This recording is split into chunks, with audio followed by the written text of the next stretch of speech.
Nouveau numéro de Reporter. Il y a 1 an et demi, le 1er février 2021, l'armée birmane reprenait le pouvoir, mettant fin brutalement à une parenthèse démocratique d'une décennie.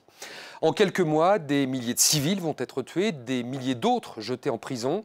Alors qu'un gouvernement de l'ombre se forme rapidement, la résistance armée s'organise dans un pays coupé du monde et entré en autarcie.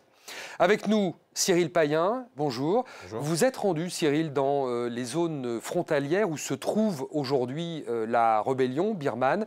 On va découvrir ce reportage dans un instant. Pouvez-vous nous expliquer dans quelles circonstances et dans quelles conditions vous avez pu réaliser ce tournage? Par essence, ce sont des conditions difficiles puisqu'on est clandestin, on rentre dans un pays qui est complètement rentré en autarcie et qui, vous le disiez, après le 1er février 2021, a pu profiter, je parle de la junte militaire, de la Covid et du fait que toute cette région soit fermée au monde. Donc pendant 2 ans, on n'a pas pu se rendre du tout en Asie. Donc des conditions compliquées. On voit ces guérillas qui se battent, tous ces mouvements de résistance qui s'organisent dans les zones où on est rentré effectivement clandestinement, puisque les journalistes, évidemment, ne sont pas les bienvenus en Birmanie.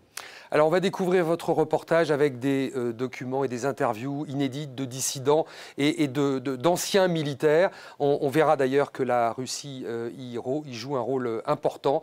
On découvre votre reportage tourné avec Oran Charrier et Fabrice Biérot.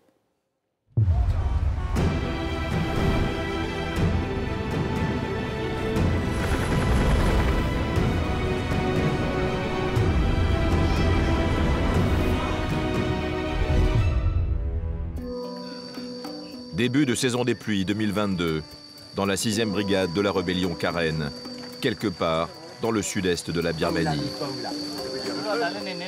Ces jours d'alliance entre factions rivales.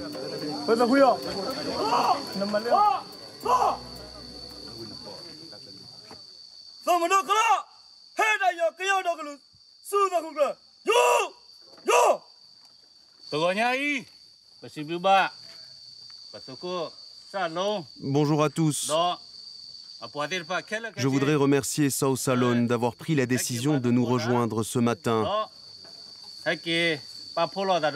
C'est une alliance historique, comprenez-le bien. Nous voilà désormais réunis comme des frères d'armes. Nous les Karen, désormais unis, nous pouvons nous battre ensemble pour la liberté de notre nation, ensemble pour la victoire.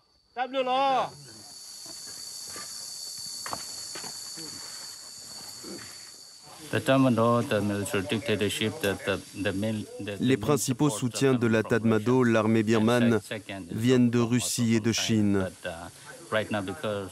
Avec la guerre en Ukraine, nous savons que les Russes ont de grosses difficultés. Donc nous espérons qu'ils vont moins armer nos ennemis. En tout cas, moins qu'avant. Ils nous bombardent avec leurs avions de chasse. Nous faisons face à beaucoup de tirs de missiles, de roquettes. Ils frappent aussi les populations civiles. Mais nous avons déjà quelques parades. Nous avons compris leur tactique. Nous ne sommes pas inquiets.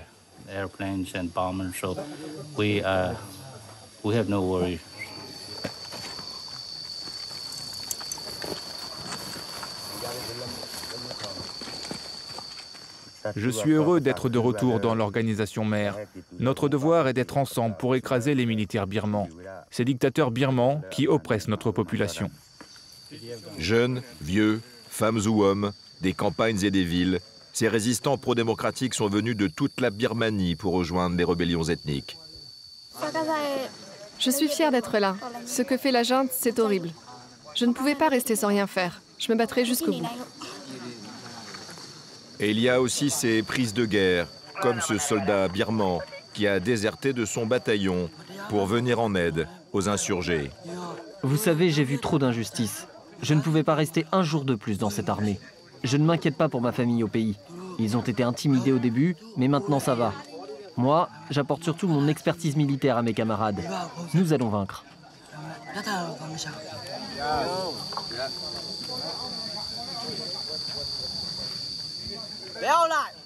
We will never ever give up.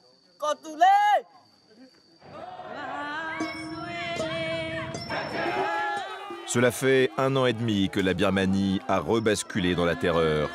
Le 1er février 2021, le putsch du général Min Aung Hlaing a fait renouer le pays avec ses vieux démons dictatoriaux, mettant un terme sanglant à une parenthèse démocratique de 10 ans.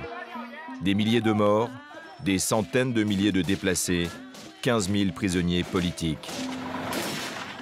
Mais une résistance aussi, sur tous les fronts, qui s'organise et tient tête au pouvoir birman.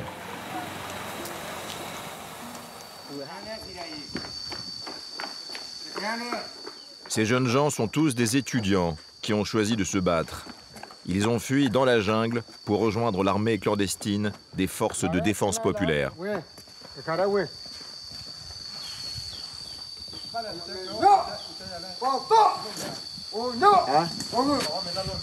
And what do you miss the most?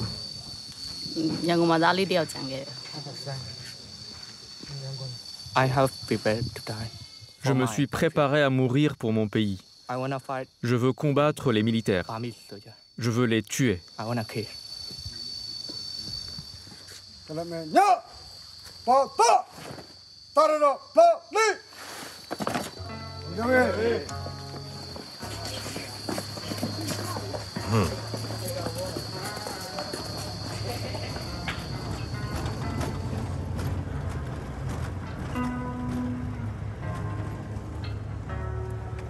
Quelque part plus au sud, dans l'état Karen de Birmanie.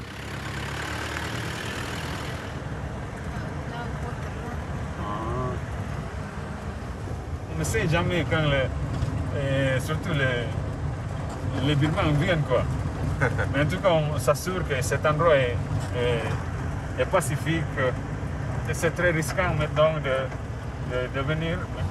Dans la saison de pluie, cette piste c'est impossible à passer. Il y a 3 semaines, des gens de ce village viennent se réfugier ici. Surtout les femmes qui ont peur. Les récents bombardements de l'aviation birmane ont fait des ravages dans cette région.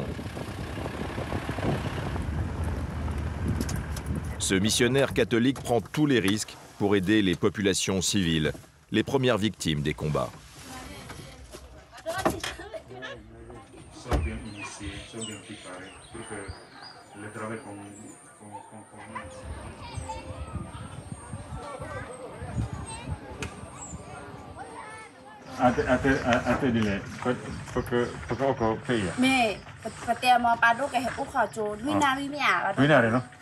Mais Dans ces villages en première ligne, les habitants sont pris en étau dans les affrontements.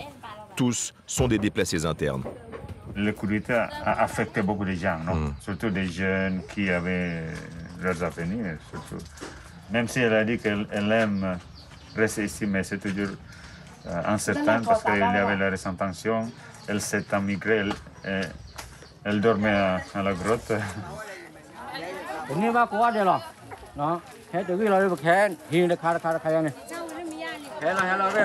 Donc, ensemble.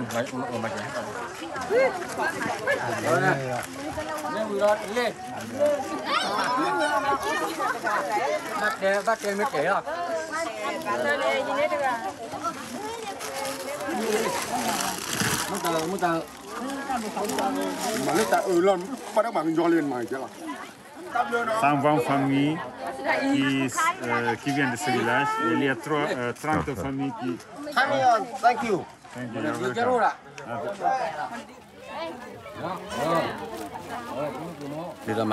En fait, ce matin, c'est 50% du village qui est revenu. Il y a 20%. On ne sait pas où ils sont. En fait, le problème pour nous, c'est qu'il y a les rebelles Karen à droite, d'autres rebelles Karen à gauche et l'armée birmane partout.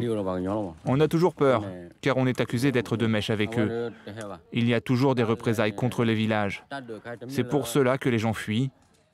Cela fait des mois que l'on vit comme ça.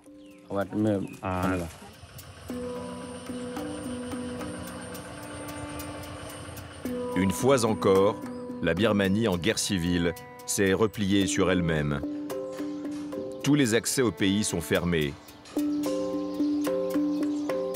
De l'autre côté de la frontière, la Thaïlande est devenue le sanctuaire de milliers de réfugiés politiques traqués par le pouvoir militaire.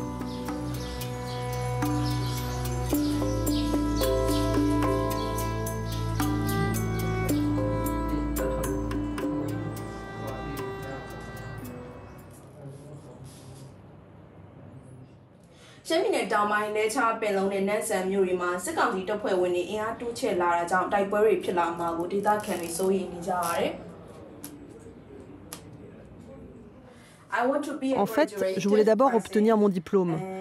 Et puis, mon idée était de mener une vie normale. Mais là, tout a changé. Mo a 23 ans. Depuis plusieurs mois, elle vit clandestinement dans une bourgade de la frontière thaïlandaise. Elle est la voix et le visage d'une des télévisions d'opposition les plus suivies de Birmanie. Une télévision qui fonctionne avec les moyens du bord. Il fait très chaud. Je crois que je suis un peu nerveuse aujourd'hui.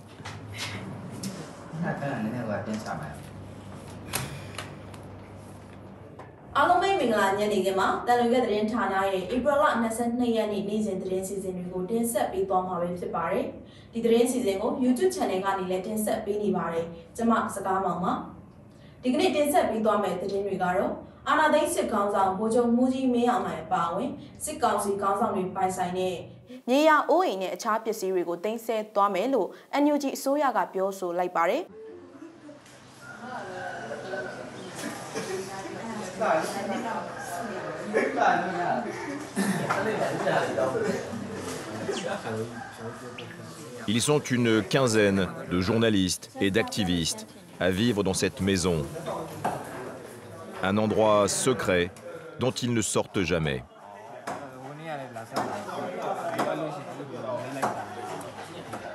Ça, c'est le symbole de notre révolution. Je l'ai fait tatouer le 3 février, 3 jours après le coup. Vous pouvez lire « Ne jamais oublier »,« Ne jamais pardonner ». C'est simple. Oui, c'est certain, je m'ennuie un peu ici, car nous sommes loin de chez nous, dans un pays étranger. Et puis nous sommes enfermés ici. Quand j'étais en Birmanie, je sortais, je voyais du monde, maintenant c'est terminé. Alors je me concentre sur mon travail. Mais c'est difficile d'être ici. La clandestinité, c'est dur. On ne sait pas ce qui va se passer. Comme je suis obligée de montrer mon visage en public, je suis constamment inquiète pour ma famille qui est restée en Birmanie, pour leur sécurité. Je vis avec la peur de représailles contre eux. Je crains que l'armée fasse le lien et les retrouve. Nous prenons tous beaucoup de risques ici, mais ce qui nous fait le plus peur, c'est la sécurité de nos proches restés au pays.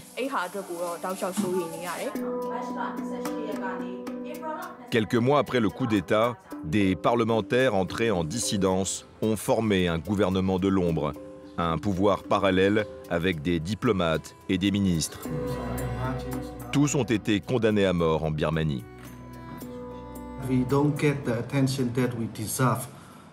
Quand vous voyez le sacrifice de notre population, nous n'avons pas le soutien que nous méritons.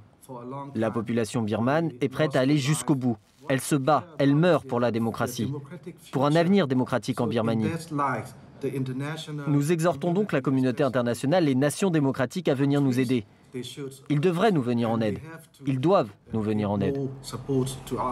Sans aide extérieure donc, l'insurrection s'organise pourtant, coûte que coûte, et marque des points, multipliant les coups de force contre le régime, et de plus en plus de soldats désertent. Nous allons rencontrer l'un d'eux dans un lieu secret sur la frontière. Tout ce que nous avons en haute technologie militaire en Birmanie, c'est envoyé par la Russie. Et tout le reste des armements et du matériel est pourvu par la Chine. En ce qui concerne la sécurité de nos dirigeants, le soutien vient de la Corée du Nord et parfois aussi du Pakistan pour la technologie basique. Mais les avions de chasse, les missiles et les radars et surtout les nouveaux systèmes de surveillance, de l'Internet et du téléphone, tout vient exclusivement de l'armée russe. Personnellement, je suis convaincu que sans le soutien technique aérien russe, notre armée serait déjà vaincue.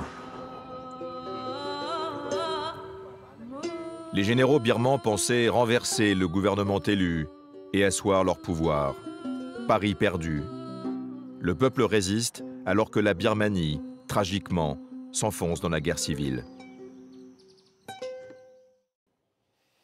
Et on se retrouve avec Cyril Payen, de retour de Birmanie. Cyril, on a le sentiment, en voyant votre reportage, qu'on est à un moment de bascule et que la résistance s'organise au point que les choses pourraient évoluer.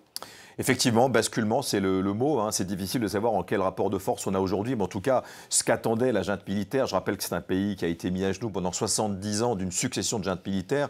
Les généraux putschistes s'attendaient vraiment à ce que cette génération Z, qui a incarné la petite décennie de parenthèse démocratique, eh bien, ne résisterait pas, ne se battrait pas. Eh bien, c'est complètement le contraire qui se passe. Et c'est vrai qu'un an et demi après, non seulement on le voit dans le sujet, il y a un gouvernement de l'ombre, mais il y a aussi ces forces populaires de défense. Et cela, ce sont des jeunes gens qui viennent des villes, qui viennent des campagnes. Tout est mélangé et résolu à se battre. On sent vraiment qu'il y a une volonté d'en découdre avec l'armée birmane qui est très, très, très farouche. Hein. C'est ce qui se retient de ce voyage de la part de la population birmane. Le problème, c'est qu'ils n'ont pas d'aide extérieure. On n'est pas du tout dans le scénario ukrainien. Sur un plan politique au Conseil de sécurité, toute forme de sanctions est bloquée par la Chine et par la Russie. Et la Russie, on l'a vu aussi, grand soutien. Alors les rebelles espèrent que l'Ukraine va aspirer un peu toute forme de velléité d'aller plus loin dans le soutien militaire des Russes aux Birmans. Mais en matière de soutien aérien notamment, la formation d'avions de chasse, c'est un énorme problème pour les gens qui résident dans les zones ethniques. Donc c'est certainement un tournant, mais la Birmanie est résolument en guerre civile, en tout cas pour l'instant. Oui, et on suivra les développements de cette actualité birmane sur les antennes de France 24. Merci beaucoup Cyril Payen. C'est la fin de ce magazine, merci de l'avoir suivi et on se retrouve la semaine prochaine pour un nouveau numéro de Reporter.